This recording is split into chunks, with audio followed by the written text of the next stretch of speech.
34 ವರ್ಷಗಳಾದರೂ ಹೆಣ್ಣು ಸಿಗಲಿಲ್ಲ ಅಂತ ಆತ್ಮಹತ್ಯೆ ಮಾಡಿಕೊಂಡಿರುವಂತ ಘಟನೆ ಬೆಳಕಿಗೆ ಬಂದಿದೆ. ಮದುವೆಯಾಗದಿದ್ದಕ್ಕೆ ಸಾವಿಗೆ ಶರಣಾದ ಯುವಕ.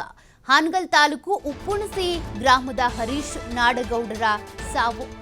ವಯಸ್ಸಾಯಿತು, ಮದುವೆ ಆಗಿಲ್ಲ ಅಂತ ಜಿಗುಪ್ಸೆಗೊಂಡಿದ್ರು. 34 ವರ್ಷ ಆದರೂ ಯಾರು ಹೆಣ್ಣು ಕೊಡ್ತಾ ಇಲ್ಲ ಅಂತ ಜಿಗುಪ್ಸೆಗೆ ಒಳಗಾಗಿದ್ದಂಥ ಯುವಕ ಸಾವನ್ನಪ್ಪಿರೋದು. ಏಪ್ರಿಲ್ 3ನೇ ತಾರೀಕು ವಿಷ ಸೇವಿಸಿ ಆತ್ಮಹತ್ಯೆಗೆ ಯತ್ನಿಸಿದ್ರು. ಹಾವೇರಿ ಜಿಲ್ಲಾಸ್ಪತ್ರೆಯಲ್ಲಿ ದಾಖಲಾಗಿದ್ರು, ಆದರೆ ಚಿಕಿತ್ಸೆ ಫಲಿಸದೆ ಇವತ್ತು ಸಾವನ್ನಪ್ಪಿರೋದು.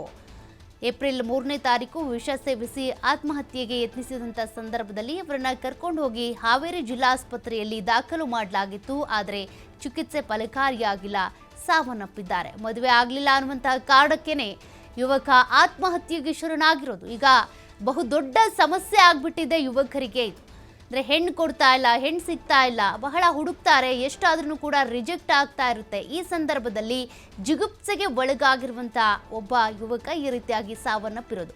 34 ವರ್ಷ ಆದರೂ ಕೂಡ ಎಷ್ಟು ಹೆಣ್ಣು ಹುಡುಕಿದ್ರು ಹೆಣ್ಣು ಸಿಗ್ತಾ ಇಲ್ಲ.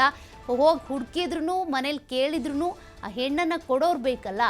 ಒಂದು ಕೆಲಸ ನೋಡ್ತಾರೆ, ಇನ್ನೊಂದು ಜಮೀನು ಇದೆಯಾ, ಆಸ್ತಿ ಇದೆಯಾ ಅಂತ ನೋಡ್ತಾರೆ, ಎಲ್ಲ ಅರ್ಹತೆಗಳನ್ನು ನೋಡ್ತಾರೆ. ಅಂದರೆ ಎಲ್ಲ ಗುಣಗಳು, ಎಲ್ಲ ಒಂದಷ್ಟು ಆಸ್ತಿ ಪಾಸ್ತಿ ಉದ್ಯೋಗ ಎಲ್ಲವೂ ಕೂಡ ಒಬ್ಬರಲ್ಲೇ ಇರಬೇಕು ಅಂತ ಅಂದರೆ ಹೇಗೆ? ಇದೇ ರೀತಿಯಾಗಿ ಅನೇಕ ಗಂಡು ಮಕ್ಕಳು ಮದುವೆ ಆಗದೆ ಹಾಗೆ ಉಳ್ಕೊಂಡು ಬಿಟ್ಟಿದ್ದಾರೆ. ಇವರು 34 ವರ್ಷದವರು, ಇನ್ನು 74 ವರ್ಷದವರು ಮದುವೆ ಆಗದೆ ಅದೆಷ್ಟೋ ಜನ ಇದ್ದಾರೆ.